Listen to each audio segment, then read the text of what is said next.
Pode fazer, Isabel. Então tá. Então, boa noite a todos. Vamos elevar nossos pensamentos a Deus e agradecer pela vida de todos, né? Agradecer por mais essa oportunidade de estarmos aqui reunidos para mais um aprendizado e agradecer por tantas graças, né, que a gente recebe. E pedir para que Deus nos fortaleça na fé, a espiritualidade amiga, nossos anjos da guarda, estejam sempre com a gente, nos amparando e nos guiando sempre. Que assim seja. Que assim seja. Obrigada, Isabel. Imagina. Pessoal, vocês lembram que a gente estava comentando na semana passada? Iniciamos, né, os estudos da página 84 a 89. Quem lembra que a gente estava conversando na semana passada? Qual foi o assunto que o Allan Kardec estava trazendo aqui para nós? Ana, a gente não terminou, né? Ficou faltando bastante coisa. Ficou faltando porque a gente começou a falar muito. Não, mas é isso mesmo. Não dá certo, é isso mesmo. Mas estávamos falando justamente sobre, porque o assunto era médios e feiticeiros, né? Era o assunto da semana passada. Isso. Então, você fez as perguntas a respeito do que Kardec sempre diz, né? Aquilo que ele sempre nos lembra, né? Da necessidade do estudo, para que a gente, né, possa diferenciar essas coisas, aqueles que são, né, aqueles que querem enganar, aqueles que são os tais pseudo-sábios, tanto os espíritos como a gente precisa também no mundo físico, né, Ana? Então, Exato. acho que era isso que nós estávamos conversando na semana passada. Isso mesmo. Falta só um pouquinho, né? E depois falta. Sim, sim. O que mais, pessoal? Qual foi a ideia principal que o Allan Kardec trouxe para nós quando ele estava conversando ali com os céticos sobre os feiticeiros? Qual é o problema que o cético traz ao Allan Kardec? A grande dúvida retórica aqui. Vocês lembram?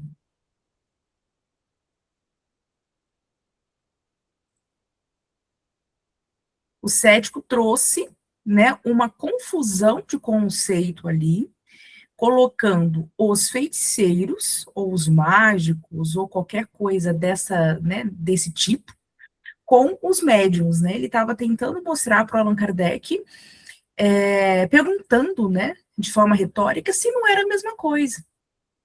Se desde a história, até antes do Espiritismo vir, né, à luz, nós já tínhamos a ideia de feiticeiros e pessoas que, inclusive, se intitulavam assim, por que que os médiums não seriam uma nova forma, né, daqueles que são feiticeiros, um novo nome, melhor dizendo, mas que esse fenômeno já existia? Então, o que ele quer dizer, na verdade, o que ele quer trazer aqui para Allan Kardec, né, ele quer desmerecer, no sentido epistemológico, a intervenção, né, ou seja, a própria existência, melhor dizendo, da equipe espiritual, do mundo invisível. Né, colocando que, na verdade, não existe comunicação, não existe intervenção.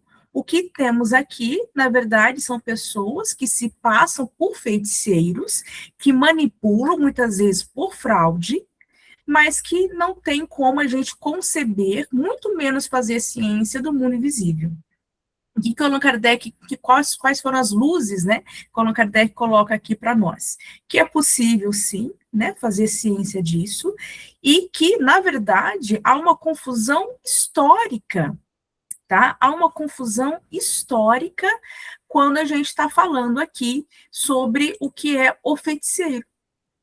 Tá? Então, na verdade, ele está falando assim, olha, durante a história se confundiu esses dois conceitos, mas não são a mesma coisa. O método de trabalho é totalmente diferente. O que o Espiritismo coloca para nós é uma ciência, né, uma interpretação racional, que é possível, sim, os espíritos intervir na matéria e nós também influenciarmos o mundo espiritual, e que nada disso tem de sobrenatural.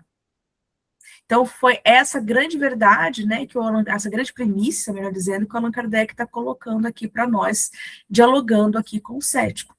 Né? Ou seja, a mediunidade é algo extremamente natural. E por ser natural e por ser regidas pelas leis naturais, é possível, sim, eu colocá-la também como um grande objeto de estudo.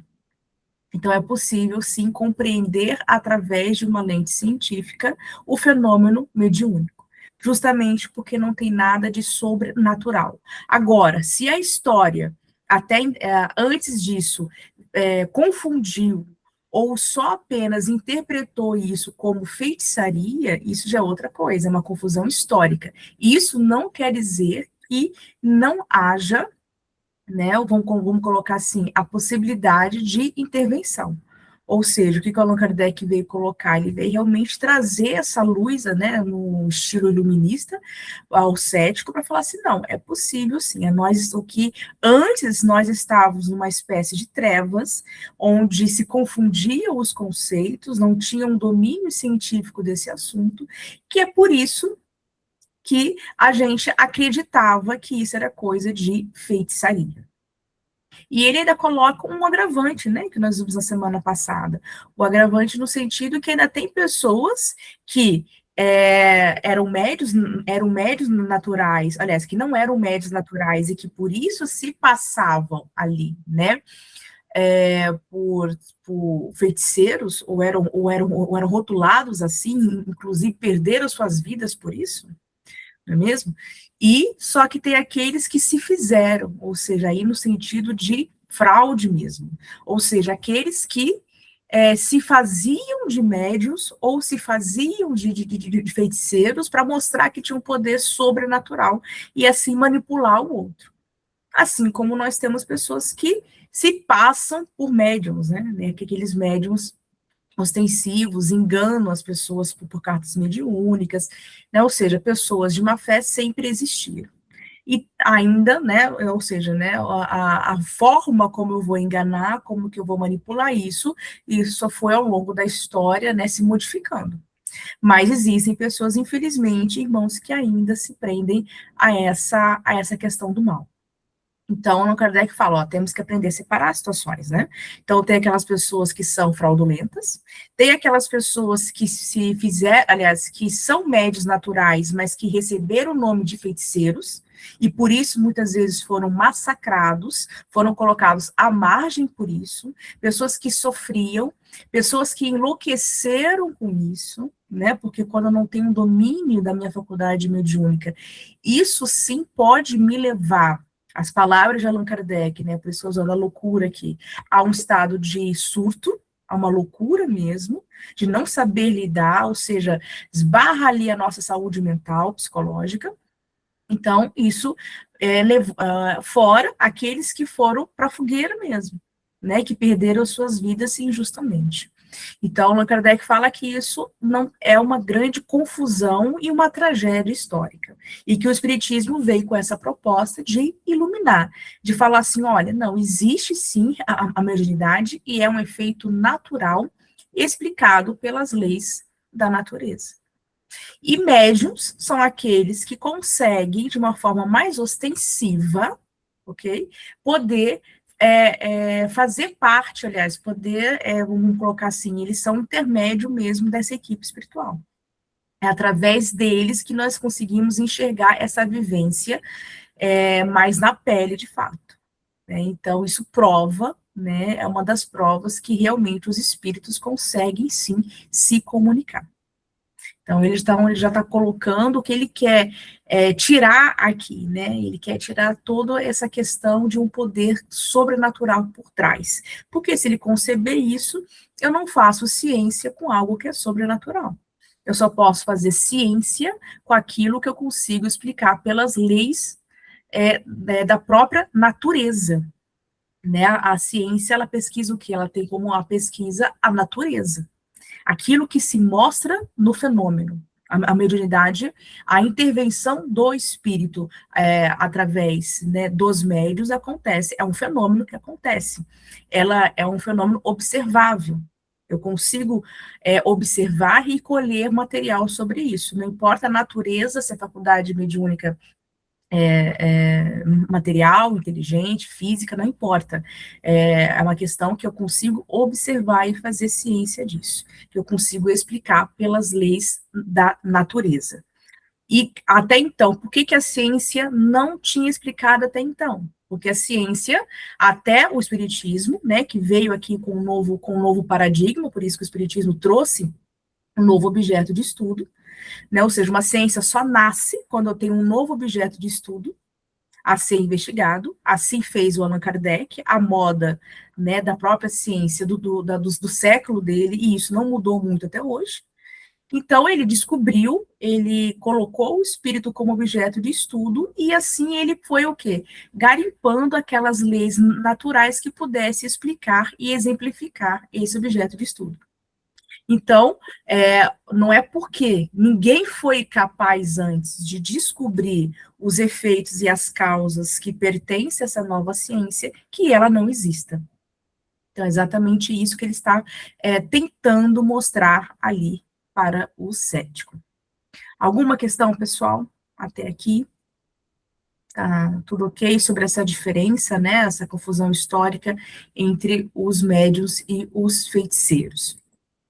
Agora, o Allan Kardec, né, eles vão prosseguir aqui no diálogo, né, falando da intervenção mesmo, ou seja, quais são os tipos de espíritos, né, e como que eles se manifestam na matéria através dos médiuns. Então, uma das primeiras coisas, né, que o Allan Kardec coloca, que é uma premissa, uma das grandes premissas que a feitiçaria colocava e manipulava, era que o feiticeiro é quem manda, né, e ele que pode evocar a equipe espiritual, os espíritos ali, à sua vontade. Ou seja, o Allan Kardec, né, mostra isso ao cético, fala assim, olha, o espiritismo vai falar totalmente o contrário, com base em pesquisa científica. Né, ele vai falar assim, olha, os espíritos não estão às ordens dos médiuns. Espíritos são seres inteligentes, são seres individuais, que possuem, que não é porque não estão aqui na Terra, não possuem um corpo físico, não quer dizer que eles não tenham que dar conta das suas próprias vidas, ele tem uma existência espiritual, então eles muitas vezes ou não querem, ou não podem, naquele exato momento, atender um pedido, ou eles só vão atender se eles realmente quiserem. Né? Então, quando Allan Kardec, lá no Livro dos Médiuns, quando ele está estudando, por exemplo, sobre as evocações, um dos grandes ensinamentos que ele coloca ali para nós é isso, né? Que devemos evocar, né? É um erro, né? Nós espíritas hoje excluirmos a modalidade evocação nas mesas mediúnicas, se a gente quisesse realmente bem fiéis ali ao projeto Allan Kardec. Então, ele vai explicar a importância da evocação, porém, ele coloca ele não só ensina como fazer isso, mas também algumas questões que devemos observar. Uma delas é essa, né? A própria vontade do espírito que a gente deseja evocar. Muitas vezes ele não pode atender aquele chamado, por várias razões.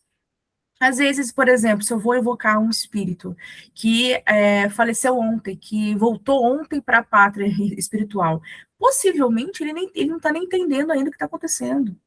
De forma geral, tá? De regra geral, os espíritos passam por uma perturbação mental ali, espiritual, quando volta, né? Quando logo retorna à pátria espiritual, ao mundo invisível. E isso vai variar de acordo com a sua evolução.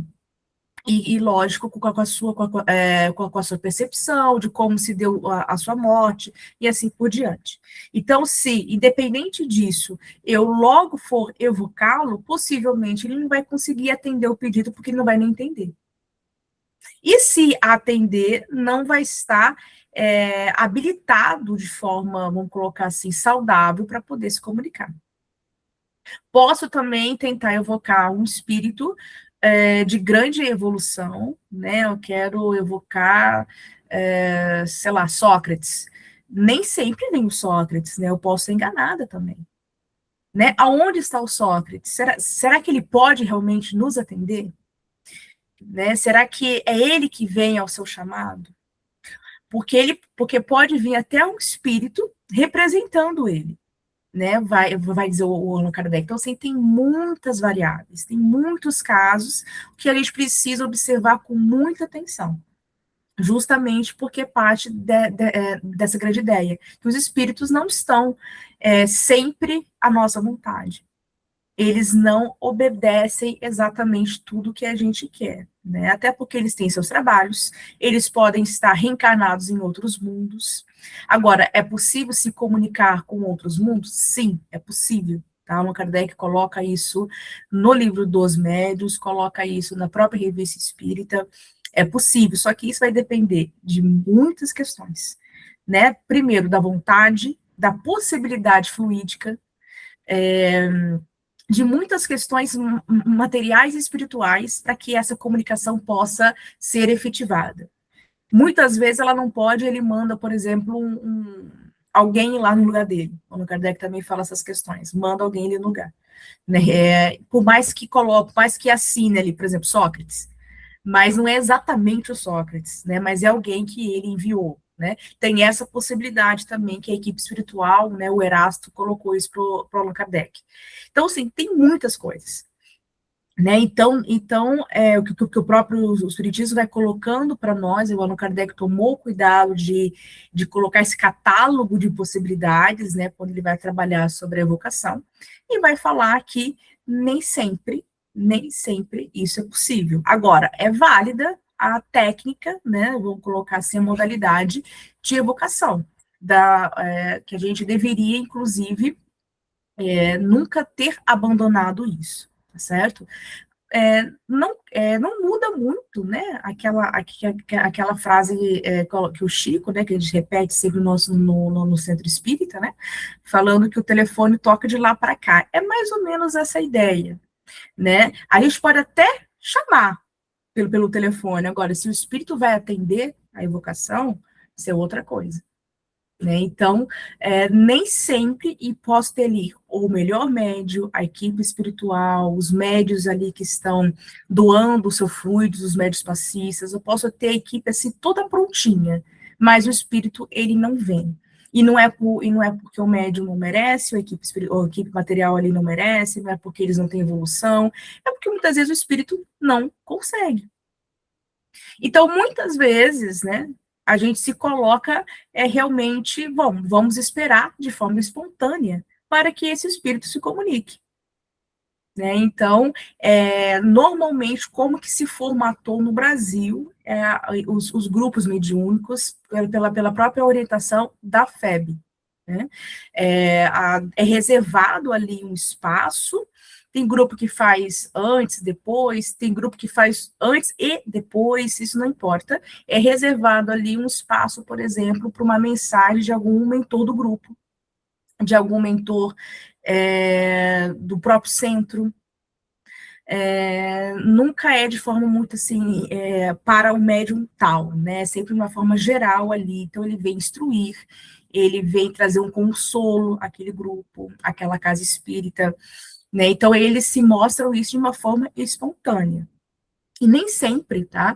É um espírito de grande evolução, assim.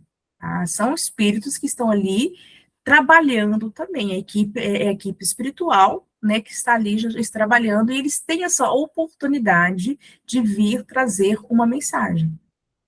Né? Não deixe de ser uma evocação, né, vai dizer Allan Kardec, de forma indireta, porque quando nós estamos ali na mesa, por exemplo, nos concentrando e reservando aquele espaço, aquele pequeno horário ali, para que aquele espírito, vamos colocar assim, o mentor, como a gente chama, ele se comunica, nós estamos mentalizando a presença dele.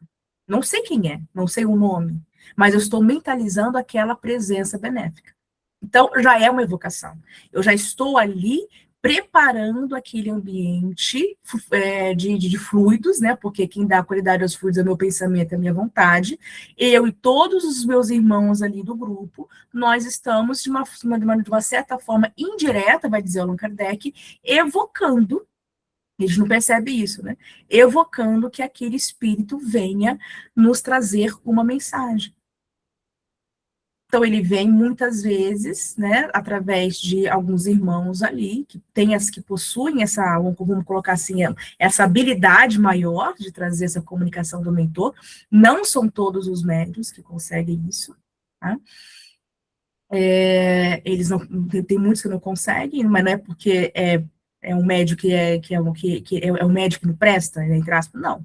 É uma questão de formatação do trabalho de cada um de forma individual, tá certo? E tem aqueles que têm uma certa facilidade, assim como aqueles, nem todos os médiuns escrevem, nem todos os médiuns falam, da mesma forma, nem todos os médiuns atraem o mesmo tipo de espírito. Então, tem alguns que ficam mais reservados ao mentor, né? Ou no início, ou no final do trabalho, mas sempre tem ali um espaço reservado. Então, e é sempre a vontade dele. É sempre a vontade dele, tá? Mas, contando, né, a gente tem que sempre lembrar que nós temos essa evocação indireta aí, quando a gente se reserva ali e pensa e deseja, né, que ele apareça. Da mesma forma que Allan Kardec está colocando, tá? Os espíritos, eles vão aparecer porque eles querem, eles vão se comunicar quando eles quiserem, né? Até mesmo aquele espírito que vai, né, que queremos um espírito, estamos, né, por exemplo, ali no centro do Peixotinho, queremos fazer um efeito físico. Esse espírito que vai que vai provocar esse fenômeno físico, ele também só provoca porque ele quer. Se ele não quiser, ele não está ali. Tá? Então, a gente depende praticamente da vontade desse espírito.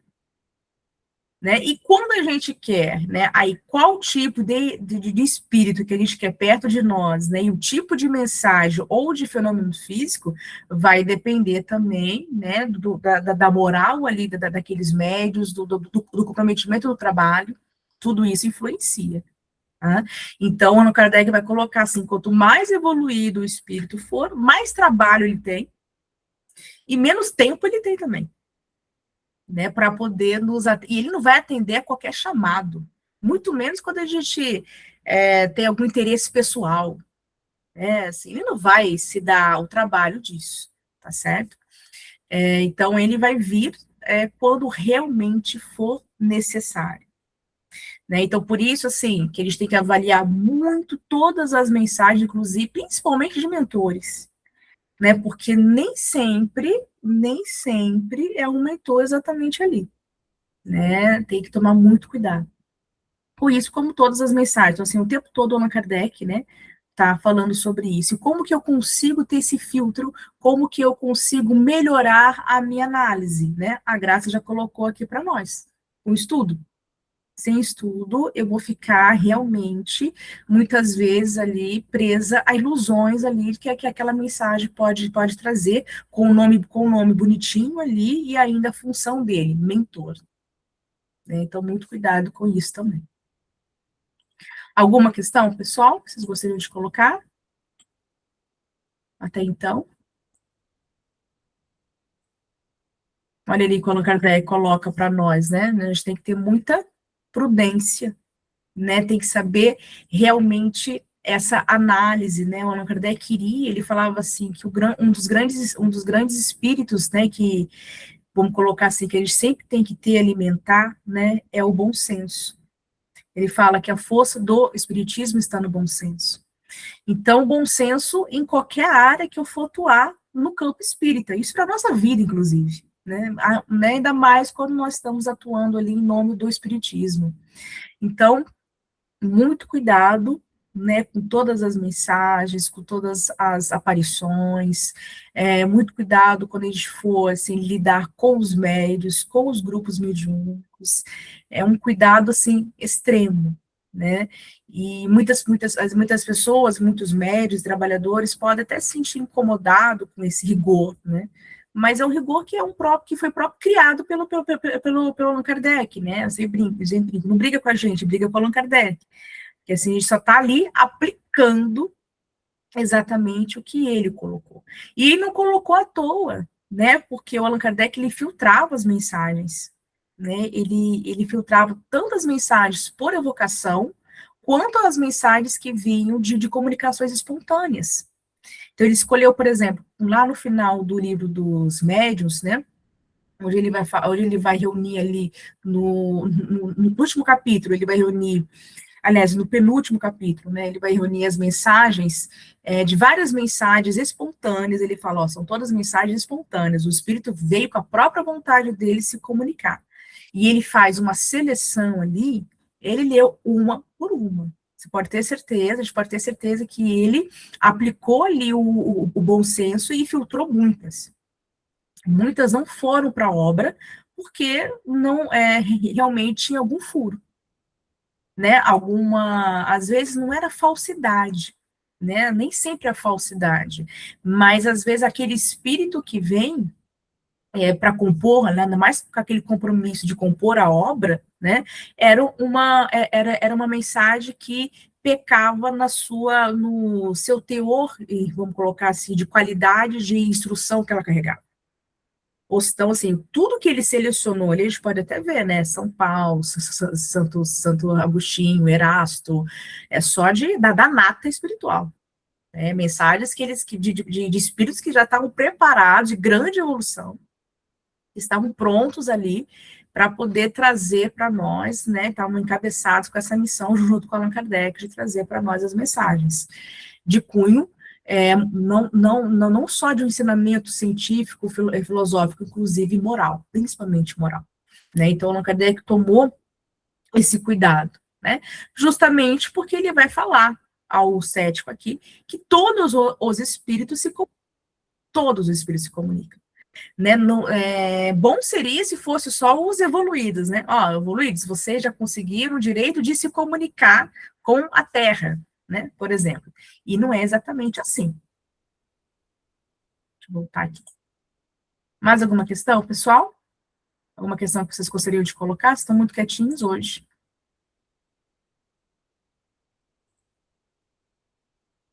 Estão muito quietinhos, como diz o Oswaldo. Né? Então, como que a gente reconhece, qual é o primeiro, vamos colocar assim, o primeiro termômetro que a gente reconhece a evolução espiritual de um espírito? É pela aparência deles? É como eles se mostram ao médium? Né? Temos um médium vidente ali, né?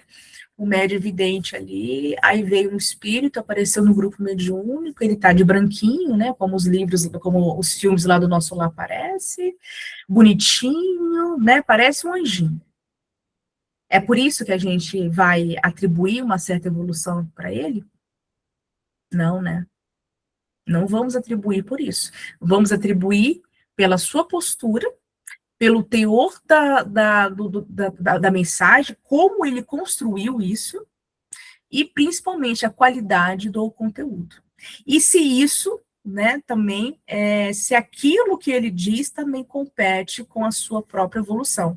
Porque dependendo do médium, a gente consegue sentir, né, a própria evolução do espírito, é uma sensação muito, vamos colocar assim, ela é muito, não tem como a gente colocar muito em palavras, mas sabe quando a gente, por exemplo, encontra uma pessoa, a gente conhece uma pessoa que a gente se sente realmente em paz perto dela? Nossa, aquela pessoa tem uma energia gostosa. A gente não comenta assim? É a mesma coisa quando a gente está diante de um espírito de uma certa evolução. Né? A energia que ele traz para aquele meio ambiente ali é incrível. É como se ele tivesse, só a presença dele ali fosse um verdadeiro passe, entendeu? Como se ele estivesse ali abraçando todo mundo, não só aquele médium que ele está se utilizando como instrumento mediúnico. Então, é uma questão fluídica, ou seja, a evolução dele, ele está, como diz o Allan Kardec, né, ele está irradiando, né, que a gente chama no popular como áurea, né, mas a gente não vai usar essa palavra, vamos usar a palavra irradiação. Então, ele está irradiando. É a mesma coisa, né? Quando a gente tem, quando as pessoas que conviviam, que viram Cristo, não falavam isso? Os apóstolos, São Paulo, né, da própria energia e luz que o Cristo, né, ele irradiava, da mesma forma, né? Imagina de Cristo, né? Então a gente está falando de espíritos ainda errantes, ou seja, que estão em evolução, mas estão em graus de um pouquinho já mais, já aptos, inclusive, a nos ensinar, a nos ajudar. Então, eles já têm uma certa evolução. E eles conseguem, né, através da sua presença, da sua luz, né, e do seu conteúdo ali, ele veio, então isso tudo vai se confirmando, a gente pode colocar isso como hipótese válida, que se trata de uma comunicação de um espírito que a gente pode levar adiante, que a gente pode divulgar, inclusive. Né? Então, lógico, depois de uma análise muito presente, né, uma análise muito bem feita, melhor dizendo, daquela comunicação mediúnica. Quando Allan Kardec vai, aí sim, no último capítulo do Livro dos Médiuns, ele vai trazer ali quase um capítulo que ninguém lê, né, porque ele vai trazer ali um diploma legal de como ele criou ali o regimento do grupo mediúnico dele. Não só do grupo mediúnico, né, do centro como um todo, ali entre aspas, da casa espírita do Allan Kardec. Ele coloca, né, ele falava assim, olha, sempre antes de iniciar os trabalhos mediúnicos, de fato, vamos reservar um primeiro tempo para que a gente possa fazer as análises das mensagens da semana passada, do encontro anterior. Então, depois que foi esgotado todas as formas de análise, pronto, vamos reiniciar, né, vamos para outro tipo de trabalho. Que aí seria o trabalho mediúnico de fato. Antes, né, ou seja, não vamos deixar trabalho para trás, né? Só vamos prosseguir depois que a gente conseguir avaliar tudo. E muitas mensagens, né, que pareciam ser de espíritos elevados, eram descartados, né? Ou seja, não tinha milindre, não, era descartado, tá? Independente do médium ali, né, independente do colega ali de trabalho. Então, eles tinham esse critério, e muitas dessas mensagens estão nas obras, né? O Allan Kardec depois acrescentou na obra, no livro dos médiuns, na própria revista espírita, né? Então, a gente teve acesso a essas mensagens que foram selecionadas pelo Allan Kardec, né? Então, ele teve essa função, né? Isso que é codificar, né? Ele teve essa função de reunir esse material para nós também. E o tempo todo, né, ele está contando isso ao médium, ele está contando isso ao cético, ele está contando, né, falando sobre a importância de ter esse bom senso, de poder ter esse critério, justamente para poder separar os fenômenos, né, as comunicações, falando né, que quando a gente tem um fenômeno ou uma comunicação mediúnica de um espírito superior, isso é impressionante, isso é evidente, né? Então, com uma análise bem feita, né, com base em muito estudo, a gente consegue exatamente fazer esse exame. O que a gente não pode fazer é deixar de fazer esse exame, né? Isso não pode acontecer, né? Um dos critérios, né, que o Allan Kardec coloca ali, né, que sempre uma mensagem mediúnica, por exemplo, de um espírito de luz, de um espírito de uma certa evolução, ele nunca, né, vai estar ali com alguns vícios morais, né, então nunca vai falar sobre algo pessoal, sobre questões ligadas à vida financeira, à vida econômica, às questões, vamos colocar assim, humanas, né, vai estar sempre ligado, tem sempre um viés moral muito grande ali, né, sempre ligado à moral de Cristo, né, o Evangelho, relembrando, né, então é um dos primeiros passos ali que a gente pode avaliar quando nós estamos lidando ali com uma mensagem de um espírito de um grau de evolução maior, né.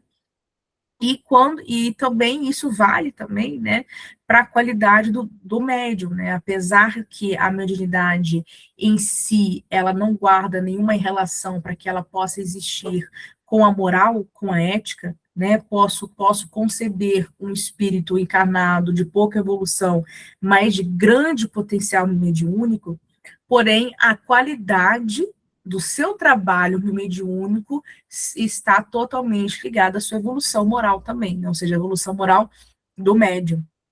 Né? Então, se eu quero, se eu sou médium e eu tenho esse ensinamento, eu quero voltar o meu trabalho para o bem, eu preciso, né, também trabalhar a minha moral. Todos nós aqui estamos para isso, né? Todos nós reencarnamos com esse compromisso.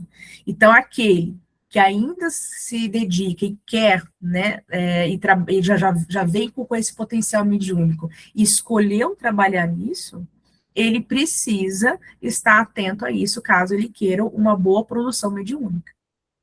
Né? Então, ele precisa estar sempre ligado ao bem e, lógico, né, trabalhar a sua moral, né, o seu autocuidado também. E uma das questões, né, volto a dizer ao Allan Kardec, que a gente tem que tomar muito cuidado, né, é o próprio médium, né, o médium ele não pode acreditar em toda a sua produção mediúnica, por mais que ele seja evoluído também, né, então, ele tem que sempre estar com um senso crítico, sempre estar atento, sempre estar com o seu bom senso em dia aqui, justamente porque ele é responsável também pelaquela mensagem. Se ele leu aquela mensagem e ele viu que tem pontos que vão contrariar a casa espírita, que vão contrariar a humanidade, que vão contrariar o movimento, o espiritismo como um todo, né, que vai prejudicar uma grande, né, não só ele, mas como, né, vai prejudicar uma maioria de pessoas, ele deve fazer o quê? Separar essas mensagens e guardar, né, com todo o respeito que ele deve àquele espírito comunicante, mas ele deve, né, não posso publicar essas comunicações. Isso é tão sério, né, que de forma geral, né, os grupos mediúnicos se tornaram tão fechados nesse ponto que eles não deixam, né, circular as mensagens mediúnicas que ali são produzidas. Né, justamente porque pode ser que tenha alguém ali no grupo, né, ou algum grupo que não esteja tão atento a essas questões de estudos, a esses cuidados, e começar a divulgar coisas que não deve. Né? Então, por isso que em casas mais rígidas, mais sérias, como é o caso do nosso lar, é proibido, de forma estatutária, inclusive, divulgar as mensagens. Cada grupo mediúnico ali ela tem um armário com chave, inclusive, onde são guardados as mensagens, o material, e são trancados. Né? Nenhum grupo tem acesso ao outro, ou seja, somente aqueles grupos, só os membros daquele grupo exatamente, que vai ter acesso à mensagem. Nem o próprio médium, que não é dono da mensagem, ele não leva para casa dele. Ele deixa a mensagem mediúnica ali, é guardado e fica na casa espírita, pertence à casa espírita. Tá?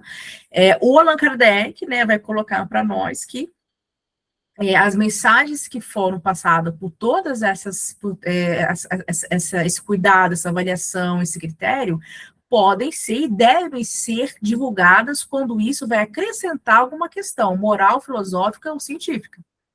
Mas quando não vai acrescentar em nada, né, às vezes é um depoimento pessoal daquele espírito, né, então, por exemplo, então não tem que ser divulgado, né, aquilo pertence só àquele grupo e àquele momento que aquele espírito veio, né, então, aquilo é só guardado como material de produção, tá, mas aquelas mensagens que deveriam, né, devem vir a público, sim, mas muito cuidado com o que a gente vai ler, né, porque a gente, né, tem vários grupos aí pelo mundo, né, que deixam isso mais solto, as mensagens mediúnicas de todos os tipos, a gente tem que né, sempre duvidar no sentido de não tomar aquele, não é uma dúvida cética, né? É uma dúvida cética, da postura do cético aqui, mas é uma dúvida que nos faz pesquisar, né? Foi o que o cético está fazendo aqui com o Allan Kardec, está indagando aqui a ciência, né? O Allan Kardec representando o espiritismo aqui. Então, a gente sempre tem que tomar muito cuidado, principalmente com esses fenômenos que impressionam os olhos, tá? Tem que tomar muito cuidado, porque isso pode nos levar a uma ilusão, né?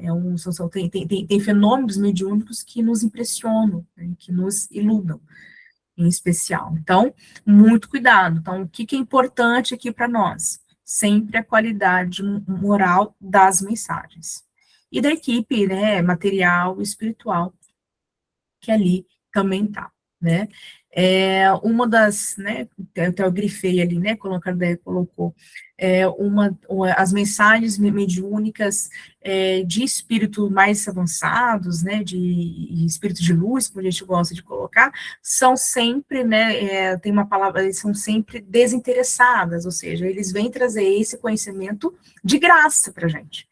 Né, eles fazem isso porque há um amor ali neles já em potência, em ato, tá? Então, eles não vão pedir nada, eles não vão buscar nada, os médios que também estão trabalhando ali não devem também se fazer disso, então, o único interesse que tem ali é o interesse de fazer o bem.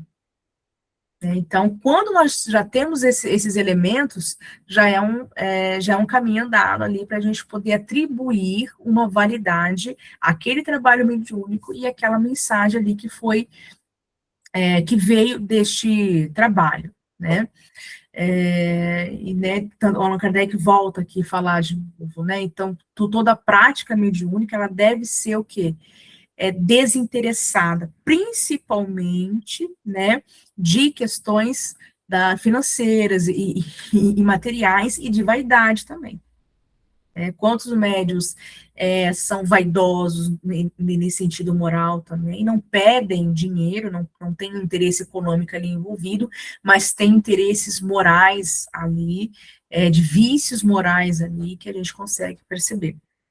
Tá? Então, não é só uma questão financeira, tá? É uma questão também moral aqui como um todo, tá? Então, aquele médium que se coloca ao trabalho, ele também tem que ter essa postura totalmente desinteressada. Ele está ali para servir. Ele está ali como um veículo da matéria que a equipe espiritual precisa para poder permitir a intervenção espiritual. Porque sem ele não tem também, sem um encarnado, não tem comunicação e nem fenômeno mediúnico. Então, eu preciso, o espírito comunicante ali precisa do médium ali encarnado. Sem ele não há comunicação mediúnica, certo? Até mesmo os fenômenos mediúnicos mais impressionáveis, aqueles mais raros, tá? Precisa de um médium, nem que seja um médium efeito físico ali presente ou próximo. Ou seja, sem a presença do humano, tá? Do encarnado, não há fenômeno mediúnico. Ok? E para que a gente possa exercer isso da melhor maneira possível, nós precisamos também colecionar, né, ou já nos colocar a trabalho para que a gente possa ter essas virtudes morais também que vão atribuir uma qualidade essencial ao nosso trabalho. Então, o bom médium não é aquele que possui a melhor faculdade mediúnica, não é aquele que trabalha, aquele que segue eticamente e que realiza o seu trabalho da melhor maneira possível. Isso não quer dizer que não vai ter erros, que não vai ter falhas. O próprio Erasto disse ao Allan Kardec lá no livro dos Médios que na Terra não existe médium perfeito. Isso inclui até os famosos que vierem na nossa mente. Não é perfeito. Não existe. Se fosse perfeito, nem médium viria. Nem estaria aqui encarnado entre nós. Nem aqui estaria. Tá? Agora, existem médiums exemplares, que a gente se espelha, né, que também são nossos guias e modelos, que eles se dedicaram a ser um bom ser humano e um bom médium também.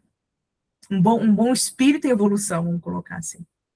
né, que são espelhos para nós, são exemplos que a gente tem que seguir, né, e isso não quer dizer que eles sejam perfeitos, mas eles são aqueles médios que eles conseguiram cumprir ali a missão que eles tinham programado, e cumpriram com excelência, tá certo? Então, são esses, né, que a gente tem que, são esses instrumentos de Deus que a gente tem que colocar também como nosso guia e modelo, né?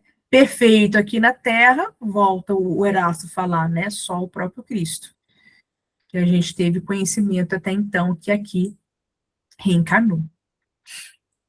E aí, pessoal, alguma questão que vocês gostariam de colocar? Comentários? Então, vamos lá.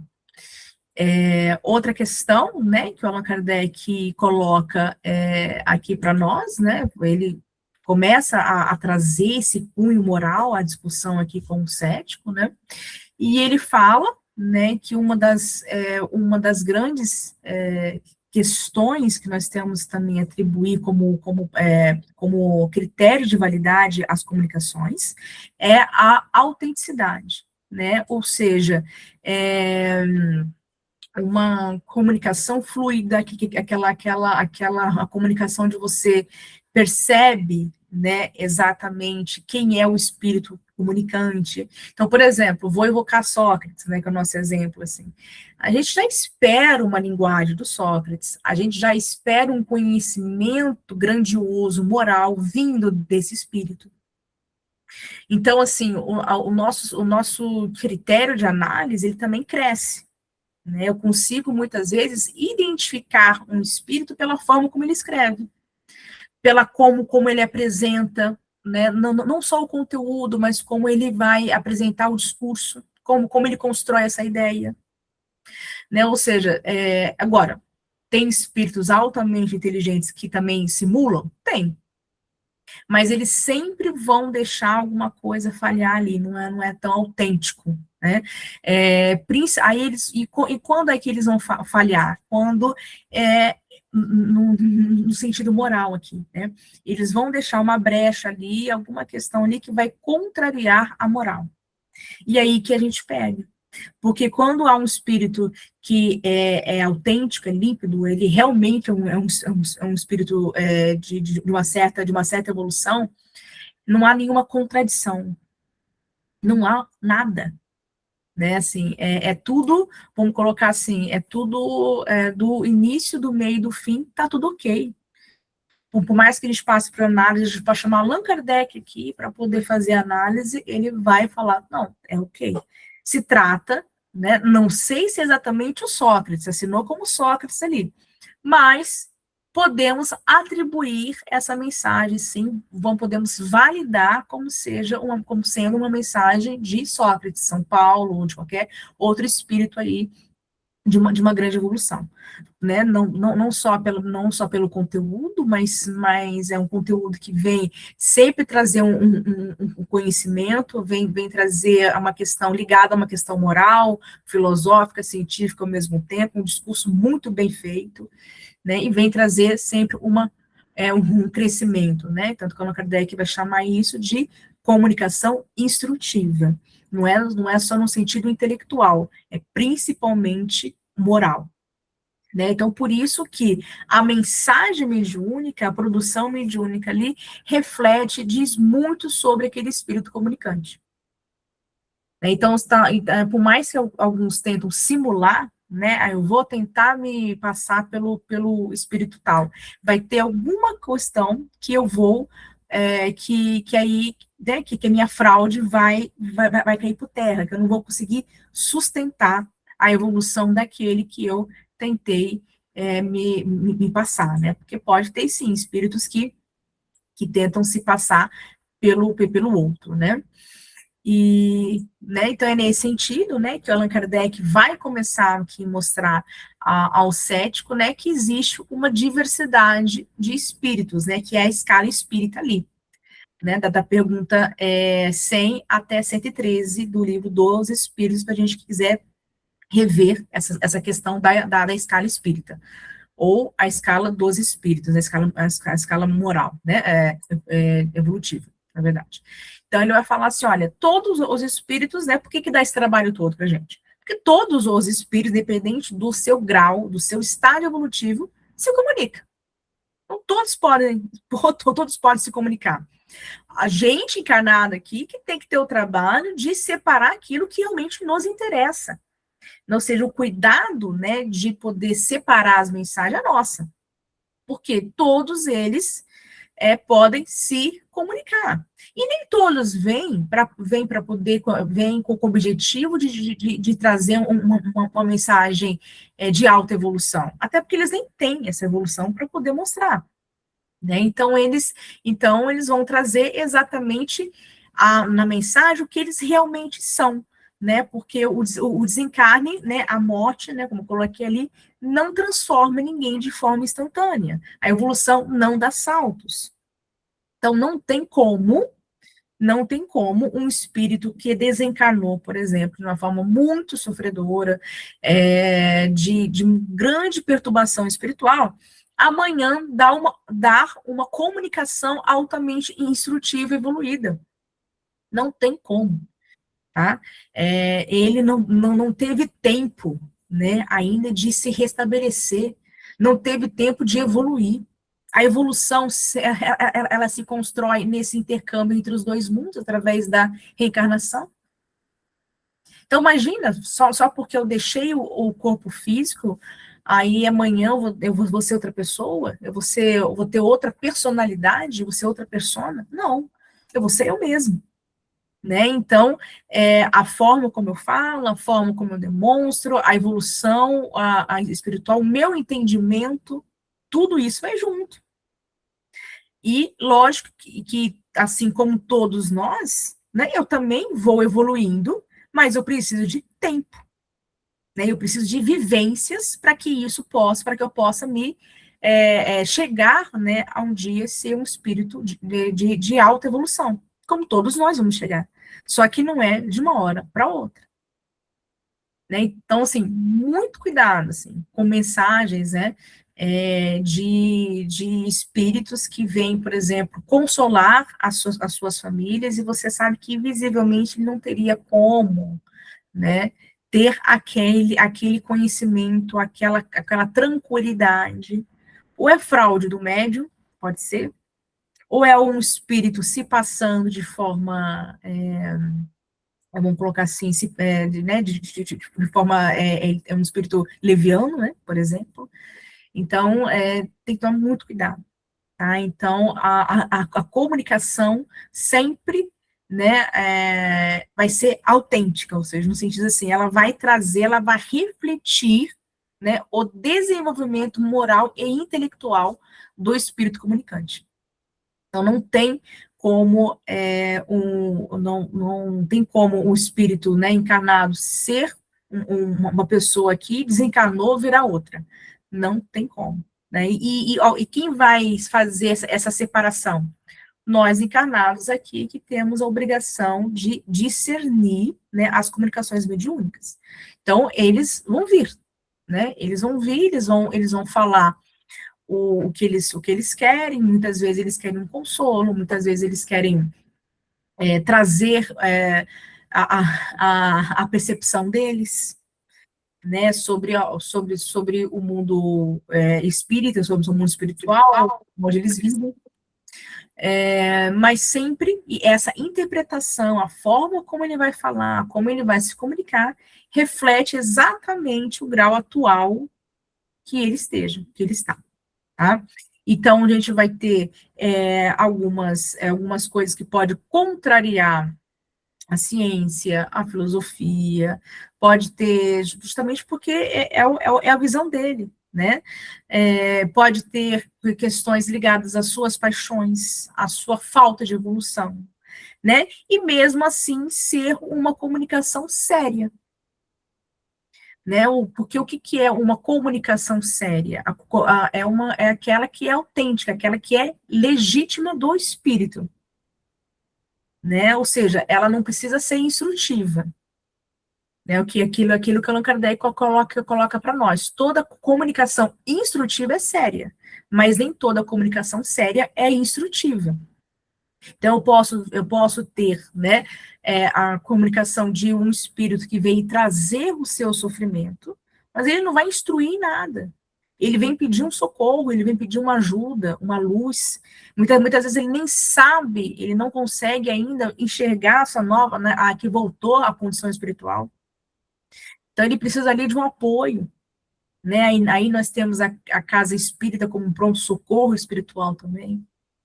Mesmo, então, que é um trabalho que a gente desenvolve, principalmente aqui no Brasil, muito bem feito, né, esse projeto desde Bezerra de Menezes. Então, esse socorro à equipe espiritual, que é extremamente importante no de trabalho. Então, ele vai dar a comunicação séria? Sim, só que não é instrutiva. E tudo ali, a percepção dele estará logo de acordo com a sua evolução e com o seu estado emocional ali, né? Lembrando que o espírito, ele passa por uma perturbação espiritual quando ele desencarna, e isso pode durar até séculos, tá? Ou horas, para a gente ver como isso é muito individualizado. O tempo é totalmente subjetivo nesse ponto, né? Então podemos atender um espírito que, para ele, ainda está muito vivo, uma época muito distante, séculos atrás, mas para ele aquilo é realidade. O importante é a inscrição que está ali nele. É com esse material de trabalho que nós ali da equipe material encarnada, médios e equipe do grupo mediúnico, devemos trabalhar. Entrar nesse mundo dele, para que ele possa entender. Esse é o socorro. Né? Então, vai estar sempre limitado à forma como ele se apresenta, como ele se enxerga, como ele enxerga o mundo, inclusive trazendo até as suas vestes.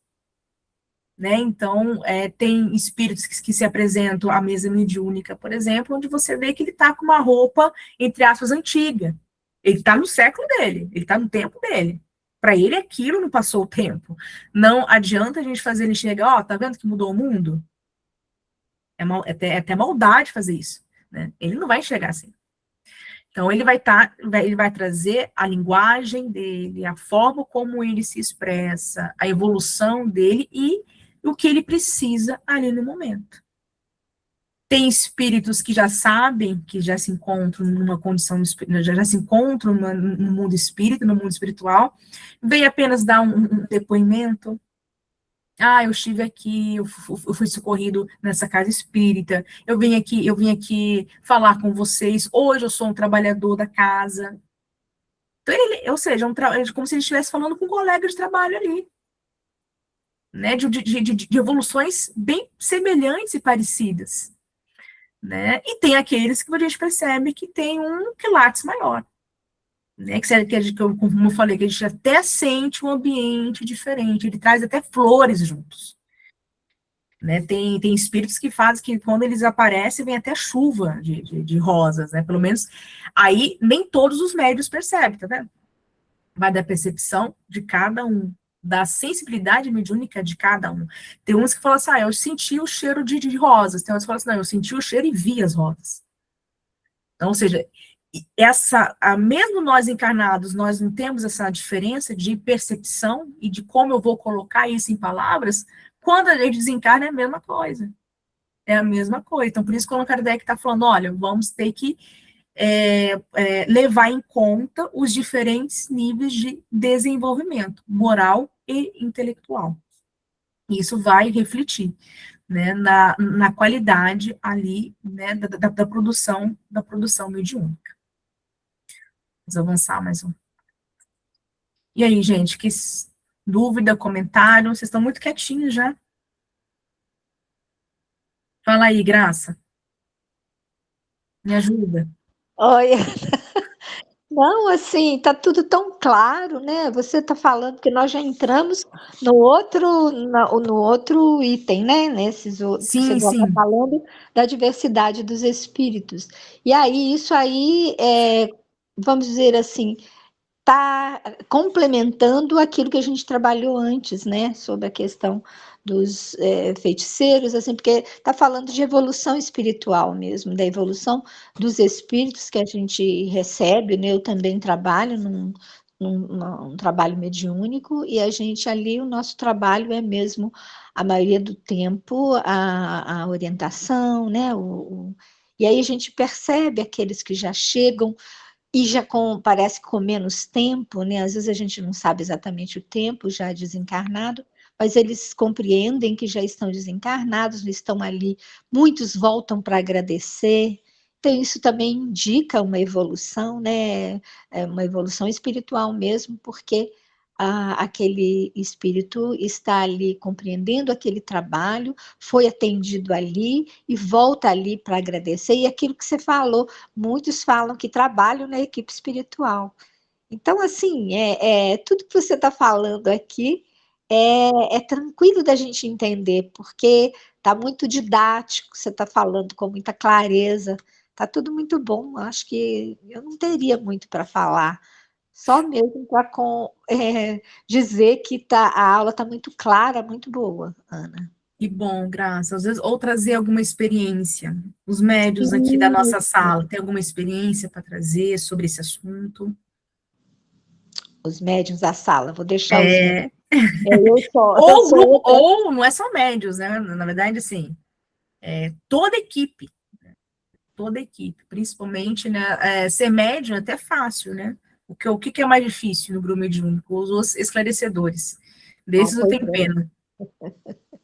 Desses, Porque o esclarecedor, por exemplo, tem alguns que têm uma sensibilidade maior, né, que às vezes conseguem, então, inclusive, perceber aquele espírito ali, né? Eu trabalhei também nos diálogos, eu não tenho percepção, eu só sinto, às vezes, cheiros, assim, energias, assim, eu sinto, mas, então, o trabalho é difícil porque você tem que compreender, deixar o espírito falar, para que você possa, às vezes, compreender a situação em que ele está, às vezes até se foi homem ou mulher, né?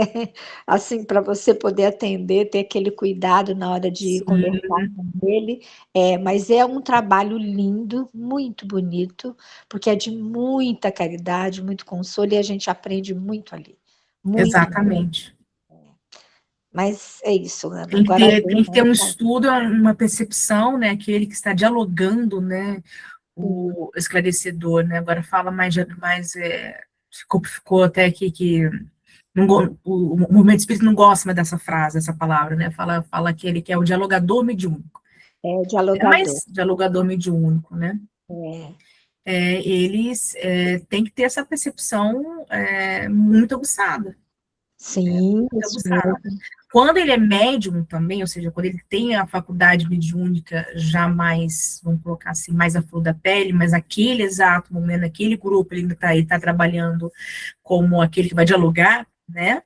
É fácil? Nossa, quem tem um dialogador mediúnico que é médium também, diz que é para nós, porque ele auxilia muito, né? Já desprende muito tempo de trabalho do médium, porque cansa, né? A mediunidade, principalmente quando a gente está aprendendo, ou no início da nossa atividade, é cansativo, né? Porque fluidicamente a gente está o quê? Doando a nossa vitalidade ali, né? Por isso que tem que ter, muitas vezes, né? Tem que ter um médium passista ali, inclusive atuando na hora ali. E é muita vitalidade saindo ali, é uma energia como se fosse uma usina o tempo todo ali, né? Então precisa. E quando você tem um médium, quando você tem aquele que está, aquele colega de trabalho, né? Que normalmente o ideal é ter o médium e o seu, aquele que vai dialogar com entre aspas, os seus espíritos, né? Mas tem grupo que é tão pequeno que aí ele precisa rodar, né? Rodar. Mas quando você tem um grupo ideal, sempre vai ter ali. Quando você tem um parceiro de trabalho ali, o médio, né, no caso, você tem um parceiro de trabalho ali que ele consegue ter essa percepção, né? Ele fecha na hora, né? Como você falou, né, Graça? Assim, ele percebe quando é um espírito comunicante que se apresenta como homem, que se apresenta como mulher, né? Então, isso influencia muito, né? Influencia muito. O que você quer falar, Simone?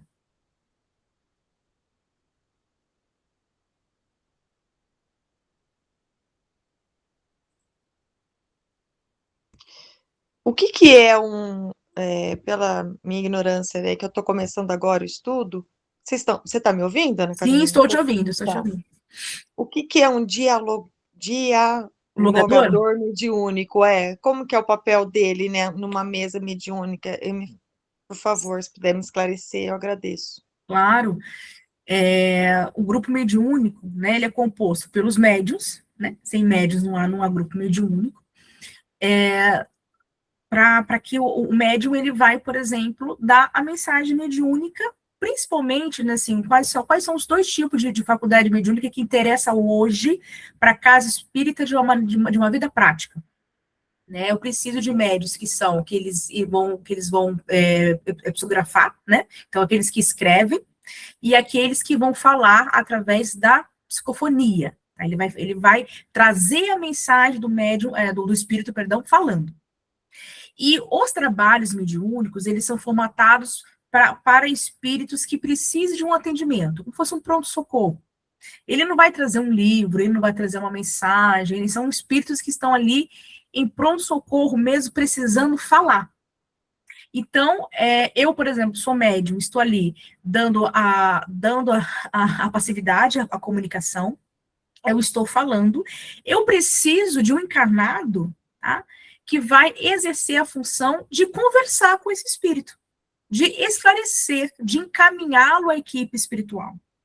Porque muitas vezes, Simone, o espírito ele está vagando por aí, né, ele não percebeu nem que ele desencarnou. E ele não enxerga a equipe espiritual. Ah, mas como assim? Mas ele já é espírito, ele não enxerga.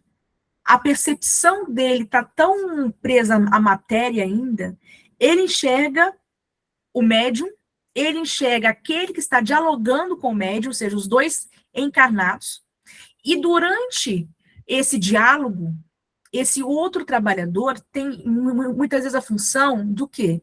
De fazer com que esse espírito se acalme, que as suas dores se acalmem, e ele passa a enxergar a equipe espiritual. Aí o espírito começa a falar assim, nossa, eu estou enxergando, nossa, aqui é o hospital? Ah, eu estou enxergando aquela equipe ali. Né? Então, mas quem consegue fazer isso, abrir esse pensamento? Aquele que está dialogando, não é o médium. O médium ele está ali como instrumento de intercâmbio. Né? Ou seja, ele está ali apenas para poder expressar o espírito.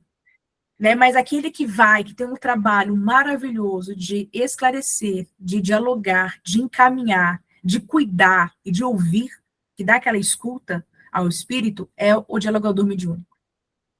Então, assim, é um dos trabalhadores mais essenciais da casa espírita. Então, ele consegue, ele tem que ter essa sensibilidade, esse bom senso, muito estudo, mas tem que ter muito estudo. E também tem que ter, porque muitas vezes o espírito enfrenta ele, né, dependendo da comunicação. Ele não pode sair da posição dele. Ele não pode sair da posição dele, ele não pode se sentir ofendido, ele não pode, se o espírito, entre aspas, tentar ofendê-lo. É lógico que isso também, o médium também tem que não deixar com que o espírito domine a comunicação ali também. Né? Um bom médium é aquele que segura também, não vou expressar tudo, né? Mas no início isso pode acontecer. E aí aquele que está dialogando ali, o trabalhador, ele tem que se segurar. Né? Então, por exemplo, o espírito fala assim, você está tentando me consolar aí, mas nem você segue. Aí você tem que falar assim para o espírito, mas tudo que eu estou falando para você, eu também estou tentando. Nós estamos aqui juntos. Vamos aprender juntos? Pronto, você quebra o argumento dele. Né? Nunca se colocar como superior, até porque isso é anticristão, né? Ninguém aqui é superior a ninguém. Não é porque eu estou conversando com o que não tem mais a veste da carne que ele pode ser até mais evoluído em muitos setores da vida. Né? Então, eu vou dialogando nesse sentido. E ele também tem a função, né, de cuidar do médium, ou seja, se o médium apresentar um desequilíbrio ali, ele tem que auxiliar o médium, e não podemos cansar muito o médium, né? Então, por isso que existem cursos preparatórios que vai capacitar, tanto que é um dos cursos mais longos da Casa Espírita. Curso, né, que é só para te passar as ideias principais. Depois, se a gente for atuar nessa função, é estudo a vida inteira. Tem obras e obras que falam sobre o trabalho só do dialogador, né, que é aquele, na época do Allan Kardec, chamava evocadores. Tanto que no livro dos médiuns, né, o Allan Kardec fala, esse livro é para os médiuns, é um guia para os médiuns e para os evocadores.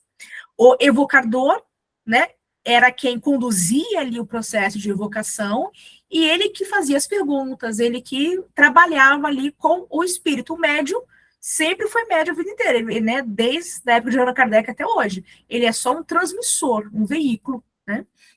E então eu preciso desse evocador ou desse doutrinador, né, ou desse dialogador, né, ou seja, o termo ele foi a mesma função, né, ele foi ganhando termos diferentes porque a gente foi compreendendo e desenhando melhor essa função de trabalho, entende?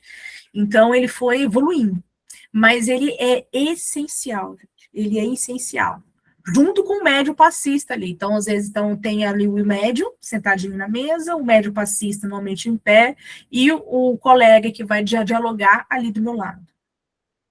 Então, é ele que conduz, né? Porque eu médium, não posso dar passividade, ao mesmo tempo conduzir, e ao mesmo tempo me dar um passe. Eu preciso desses colegas de trabalho, né? Então, por isso que a gente chama de dialogador. Ele vai, e além desses, nós temos no grupo, né, que deveria apenas ficar observando isso tudo, nós temos aquele que vai coordenar o grupo, que normalmente ele não atua como médium, não pode atuar como médium, nem como dialogador, ele está só observando.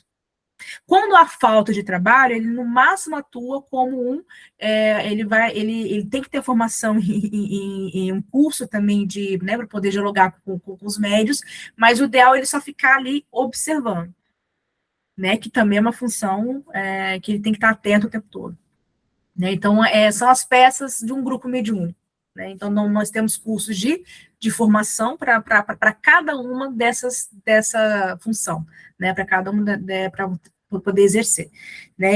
Normalmente, né, aquele que já se apaixona por esse trabalho, né, de ser aquele que ou não quer trabalhar como médium, ou não tem essa mediunidade muito ostensiva, mas quando ele estuda e quando ele está ali na atividade mediúnica, mesmo ele não percebendo, ele está desenvolvendo a sua percepção mediúnica, como a Graça falou, né? Eu sinto o cheiro, eu tenho uma percepção se o espírito é homem, se o espírito está ali se apresentando como mulher, ou seja, ela está desenvolvendo isso ao longo da vida dela, né, ao longo da função, e com muito estudo a gente vai percebendo, né? Também temos que ter a conexão com o nosso anjo da guarda, né, hoje eu vou para o trabalho mediúnico, né, me dê força, não sei que tipo de espírito eu vou dialogar ali, né, pode ser, alguns nos colocam contra a parede, assim, mas essa é a função. Né, ele tem a função, e depois, né, o grupo todo tem a função, inclusive o médium, né, de fazer a filtragem, né, da qualidade dessas mensagens. Entendeu, Simone? Então, essa que é a função daquele que está dialogando com o espírito, ele que vai oferecer essa caridade, essa escuta àquele irmão, e aquele que, então, assim, é um trabalho extremamente delicado, porque você tem que ser fiel ao espiritismo, você tem que ter uma postura de como fosse o Cristo ali falando, né, tendo ele como guia e modelo, que isso é ser fiel ao espiritismo também, e toma muito cuidado, né, para a gente não sair da postura ali. E o curso é um curso muito bom, né, na nossa casa espírita, inclusive, quem ministra esse curso, que está sempre da frente desse curso, é a Sônia Fernandes, né, a nossa presidente. Ela, né, que estuda bastante sobre essa questão. E ela é médium, né? Atua como médium. Obrigada, agora eu entendi. Imagina, na verdade, ele é o verdadeiro comunicante, né? Ele que fala com o por isso que ele é o dialogador, exatamente. Entendi. Ele que, por isso que eu falei, ele que, né, brinquei, né, falei assim, eu tenho pena dele, porque ele que tem que ter o estudo, tem que estar com o evangelho em dia, com o passe em dia, tem que estar na casa, tem que, né, ele que não é uma função fácil, não é uma função fácil, apesar de ser uma função apaixonante, né, então a gente faz o curso, né, para isso também, o médium também, a gente também tem que fazer o curso, a gente também tem que estar em sintonia com aquele colega de trabalho, porque tudo é fluídico, né, a gente tem que estar em sintonia com aquele colega de trabalho também que vai dialogar ali, né, como eu falei, entre aspas, com os nossos espíritos, e, né, sempre a gente termina ficando próximo, né, sempre um colega próximo, assim, né, mas no próprio grupo isso roda, né, então às vezes roda, e muitas vezes a gente sente falta, né, mas isso é um vício moral nosso dos médios, a gente fica viciado naquele dialogador ali, mas não pode. Não pode, a gente tem que dar oportunidade de trabalho para outros colegas, né? Porque a gente só aprende, tem o curso, mas a gente só aprende trabalhando. Não tem jeito. E vamos errar. Mas o grupo está ali para dar o apoio. E o dialogador, ele também é chamado a atenção, né? Dependendo do caso, dependendo de quem está na frente, lembra que eu falei que sempre tem aquele que coordena. O coordenador sempre é aquele que é bravo, né? É bravo. Então, ele chama a atenção dos médios, chama a atenção do dialogador mediúnico. Eu, por exemplo, morro de medo da minha coordenadora lá no meu grupo, né? Ainda mais quando ela me chama pelo nome todo, ela fala, Ana Carolina. Aí eu já falo, vem bronca, né? Então, sempre, né, brincando, né? Mas não é bronca, é uma bronca com amor, é uma bronca com instrução. Olha, vamos acertar isso, vamos, né? E o dialogador, por exemplo, leva, entre aspas, a bronca no sentido assim, olha, tá cansando muito o médium, corta, né? Você tem que fluir mais a comunicação, tem que fluir mais. Porque tem aquele dialogador que fica preso naquela conversa, que é o espírito que tá dominando, né? Porque se deixar, monta, né? Então, por isso que ele tem um curso preparatório para isso. Né, ele já tem ali os casos práticos, né? Normalmente a gente vai montando os casos, mas simula alguns casos. Como é que você tem que como você vai conduzir essa situação? Né? Então aí ele vai, porque eu não posso cansar o médium. O médium ele, normalmente ele dá de 2 a 3 comunicações por dia, né? Por semana, né? Ali no grupo, né? Então se eu cansar esse médium em uma comunicação só, eu não preencho tudo o que o grupo manda, né? Porque é tudo muito regrado. Então, as comunicações ali não pode passar de 5 minutos. É uma atrás da outra, assim, em 5 minutos. Então, porque senão vou cansar. Eu vou ter um médio cansado, um médio doente depois, né? Que vai ficar só viciado em passe, também não pode. Né? Então, ele tem um apoio, né? Não posso também exagerar no passista. Então, até achar esse equilíbrio, né? Demora, né? Demora. Mas nós temos na casa, assim, grupos, os grupos da nossa casa são, assim, grupos de 40, 50 anos, ainda com essas pessoas aí na frente, né? Os pioneiros, dando esse exemplo, né? Então, o estudo, tempo, né? É o que a gente ganha evolução. O grupo também tem evolução, né? Então, mas assim, o estudo é constante, né? E cada vez mais nós temos específicos sobre aquele que dialoga, nós temos livros sobre isso, estudos sobre isso. O Allan Kardec fala, né? Só que lembrando que quando o Allan Kardec for falar, ele não vai usar essa palavra, tá? Ele vai usar a palavra evocador. Mas é praticamente a mesma coisa, tá certo? Pessoal, voltando aqui ao nosso estudo. O Allan Kardec, né, justamente porque nós temos essa diversidade de espíritos, tá? A gente não pode atribuir, né, sempre uma qualidade alta a todas as mensagens. O Allan Kardec está muito preocupado em comunicações que vão trazer de cunho filosófico, moral, né? Então, ele aqui não está falando de grupo mediúnico como esse que nós temos na Casa Espírita hoje, tá? De espíritos que vêm, não é com aquela preocupação de instruir, é com aquela preocupação de obter ajuda. Né? Então, aqui nesse momento, o Allan Kardec está preocupado em falar, olha, há vários tipos de espíritos, há vários tipos de evolução, e eles vão dar as comunicações de acordo com aquilo que eles sabem, de acordo com aquilo que eles aprenderam. E nem sempre nós vamos colocar essas comunicações na pastinha ali de instrutivas. Pode ser séria, mas nem todos são instrutivas, né? Então, aqui, né, o Allan Kardec falando, né, que todos os espíritos, eles mostrando ao cético, né, que todos os espíritos nascem simples e ignorantes, ou seja, sem evolução, nascemos do zero aqui, né, e ao longo das nossas vivências espirituais, das interexistências, como diz o Herculano Pires, né, ou seja, nós somos seres que vivemos ao mesmo tempo no mundo da matéria e no mundo espírita. Então, por isso que a gente tem essa interexistência, né, do ser. E, ao longo de tudo isso, nós vamos o quê? Nós vamos obtendo essa evolução. Então, todos nós, pela lei de igualdade, né, que está lá na terceira parte do livro dos Espíritos, todos nós nascemos simples e ignorantes. Simples na nossa questão, inclusive, do nosso perispírito, né, da matéria que nos acompanha, que nasce conosco e nos acompanha para o resto da eternidade, né? Então, ela vai evoluindo, né? E somos ignorantes no sentido que a gente desconhece a lei moral, né? Então, com o tempo, com a nossa evolução, nós vamos inscrevendo essa moral ao longo do tempo, né? Sempre gosto mais da interpretação francesa, né? Porque na nossa... como o Brasil colocou para nós, inclusive o Plano Pires, coloca que com o tempo a moral a gente ela vai se escrevendo na nossa consciência, né?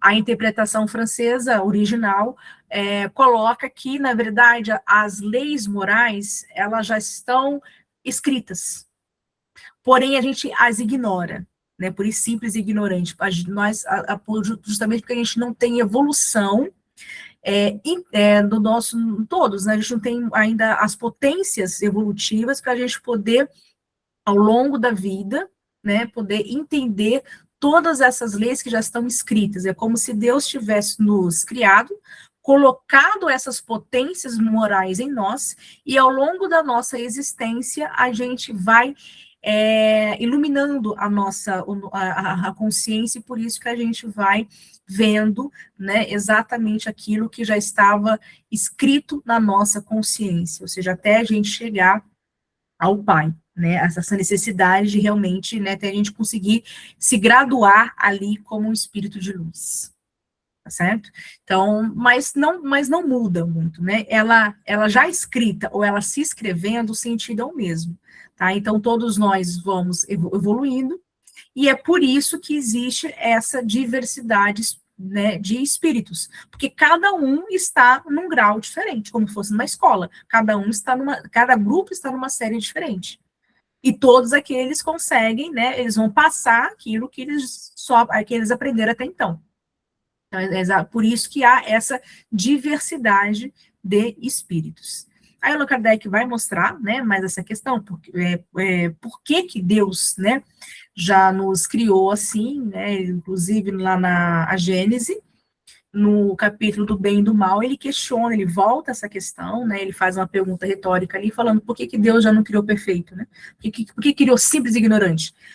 Se assim fosse, a gente não teríamos méritos, né, em conseguir essa evolução. Então, por mais que a gente não saiba exatamente vamos colocar assim, penetrar a natureza, a intimidade de Deus, isso só compete a espíritos de Cristo para cima, tá certo? Né, para os Cristos, né, como diz o Allan Kardec. Então, a gente não sabe. Só que nós já temos algumas pistas racionais, né? Nós temos uma pista que a nossa razão nos coloca, né? Que até a filosofia trabalhou, como Santo Agostinho, São Tomás de Aquino, e isso o Espiritismo abraça, que é no sentido que, justamente, né, Deus nos deu a vontade de escolha, né? Qual é a palavrinha-chave? A gente fala, Deus nos deu o quê? Quando a gente pode deliberar. Livre-arbítrio. Livre-arbítrio, exatamente. Então, Deus nos deu o livre-arbítrio. Quando ele nos deu isso, né, o próprio o Santo Agostinho fala, ele tirou peso das costas dele. Ah, filho, você vai errar? É porque você não soube exercer o seu livre-arbítrio. E a gente não sabe mesmo. Né? O São Tomás de Aquino vai falar, a gente não erra porque a gente quer. A gente erra porque a gente não sabe. Justamente porque a gente não sabe, porque a nossa consciência ainda não se acendeu a todas essas leis morais. Ou que elas estão escritas, ou que elas estão se escrevendo, ainda não está claro para o nosso espírito, para a nossa consciência, o que é o bem. Agora, quando eu começo a direcionar essa minha vontade para que eu possa aprender, ou seja, como diz o Paulo, como diz o Paulo de Tarso, né? A gente começa a voltar para a casa do Pai, é uma escolha. Ah, não, agora eu quero seguir. Agora eu quero seguir. Aí sim nós vamos ter o mérito, né? Pode falar, Graça. Então, e inclusive eu li outro dia, eu vou repetir aqui, a pessoa comentando sobre isso, ela fala por que a gente evolui, ela dizendo assim, por que a gente evolui a parte intelectual primeiro? Até porque tem esse propósito Exatamente. também. Quando você vai, né, evoluindo e vai aprendendo intelectualmente, é que você vai começando também a compreender e pode vir a compreender melhor, né, as leis morais. Exatamente. Não só Eu pela experiência, preciso dessa sabedoria. Isso, a experiência nossa, que também, né, nessa resposta para o cético aqui no livro, né, ele fala isso, como é que a gente vai aprender? É fazendo, né, a gente tem que ter o mérito na hora de escolher, como você falou, e Sim. também na hora de, porque essas dificuldades é que vão desenvolver também a nossa capacidade intelectual. Então, é tudo muito claro, né, que ele vai, porque tudo dele, as respostas aqui, tem uma racionalidade impressionante, né? Remete a um princípio, né? Remete. Fala com nós. Exatamente, é isso mesmo. Né? Então, Deus não quer só que a gente siga a ética dele. Ele quer ser escolhido. Né? Não é à toa do filho pródigo. Ele não escolhe voltar para casa. E Deus faz, o pai do filho pródigo faz o quê?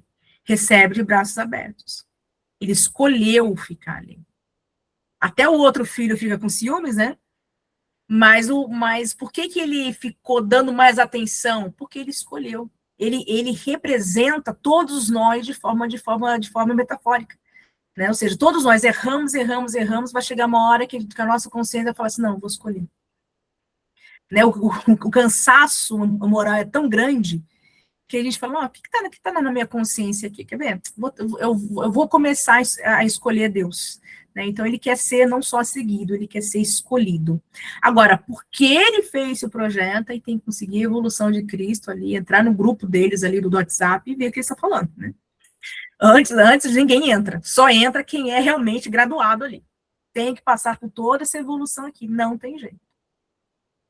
Então, até a gente, né? Então, isso que o Kardec está falando, olha, cada nova existência, ele fala para o cético, a gente vai aprendendo, a nossa consciência vai iluminando mais um pouquinho, e é como que a gente consegue observar isso, né? Inclusive, a diversidade espiritual vem através das mensagens que, né, esse intercâmbio entre esses dois mundos não anula as nossas evoluções. Né? E cada um tem que ser analisado de forma individual. Passando rapidinho, pessoal, só por causa do nosso horário, deixa eu ver se tem mais uma coisa que a gente pode colocar, né, que o Allan Kardec falando assim, então, o mundo espiritual não é diferente do que nós já temos aqui. Né? Qual é a diferença? Só não tem a carne, só isso. Então, a gente não muda, né? Por isso que nós não podemos acreditar cegamente em tudo que os espíritos dizem, assim como a gente não pode acreditar cegamente em tudo que nossos irmãos encarnados também dizem. Né? Então, é a mesma postura racional que nós devemos ter, né? A mediunidade, né, sim, abre porta para esse intercâmbio entre esses dois mundos, mas ela também nos exige que a gente tenha esse bom senso, né, esse critério para poder separar as boas mensagens, daquilo que realmente nos interessa, né? Então, o espiritismo não é uma ciência, né? Não é feitiçaria, não é uma ciência, não é uma pseudociência, como muitos querem, né? Justamente porque nós temos um objeto de estudo, nós temos um critério, nós temos um método de trabalho, um método de avaliação do nosso trabalho, né? Através né, de tudo isso, esses parâmetros aqui que o Allan Kardec está colocando para nós, nos exige esforço, né? Exige estudo, e muita ética, né, perante o trabalho que a gente está, não importa a tarefa, né, que a gente tenha perante a mediunidade aqui no caso, mas isso se estende a qualquer, né, atividade na casa espírita. É isso, pessoal, os slides eu vou compartilhar, tá, aqui é só a gente detalhando melhor essas questões, mas tudo o conteúdo nós trabalhamos bem.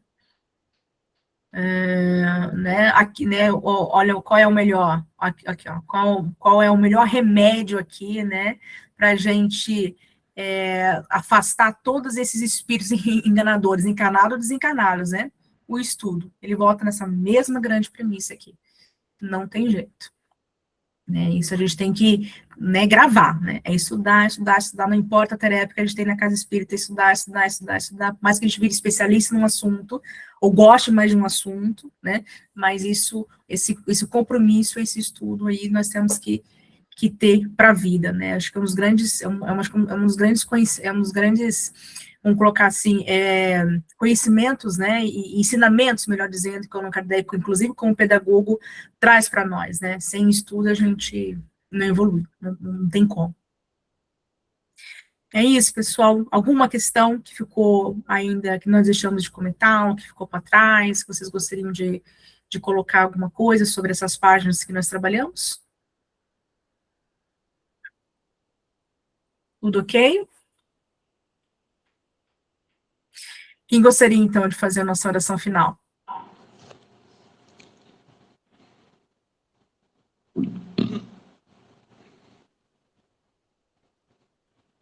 Quer fazer, Rogério? Faço. Tá bom, por favor, então. Em nome de Deus, que é o nosso Criador, que é o nosso Pai Celeste, que é o nosso Pai Celestial, que é o nosso Pai Santíssimo, que é soberanamente bom e justo, que é misericordioso, que é piedoso, que é imparcial.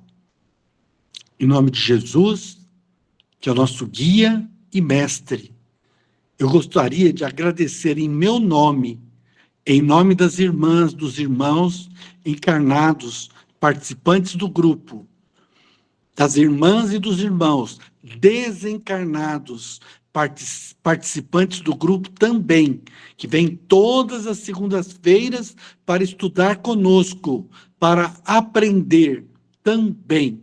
Eu quero agradecer do fundo do meu coração. E agora eu sinto uma vontade enorme de pedir também pelos nossos irmãos em situação de vulnerabilidade social, pedir pelas nossas irmãs e irmãos que se encontram encarcerados nos presídios, nas penitenciárias. Gostaria de pedir também pelas nossas irmãs e irmãos idosos que se encontram nos asilos, esquecidos pelas suas filhas, pelos seus filhos, que não recebem visitas. Quero lembrar também das nossas crianças, sem mães, sem pais, nos albergues não, nessas casas, não fugiu o nome, nessas casas que cuidam das crianças abandonadas. Quero lembrar também daquelas famílias em desarmonia, que vivem em desarmonia, que vivem em discórdia. Jesus, visite todos, não esqueça de nenhum. Irmãos, espíritos crísticos, irmãos, espíritos crísticos, no mesmo nível de Jesus, visite a todos. Não nos esqueçamos de ninguém. Em nome do nosso Senhor Jesus Cristo, peço licença para encerrarmos o nosso estudo dessa noite. E que assim seja, em nome do nosso Senhor Jesus Cristo de Nazaré. Que assim seja. Que assim seja. Obrigada, pessoal. Obrigada. Ótima semana a todos. Boa noite a todos. Boa noite. Deus abençoe a Boa todos. noite. Boa semana a todos. Boa noite.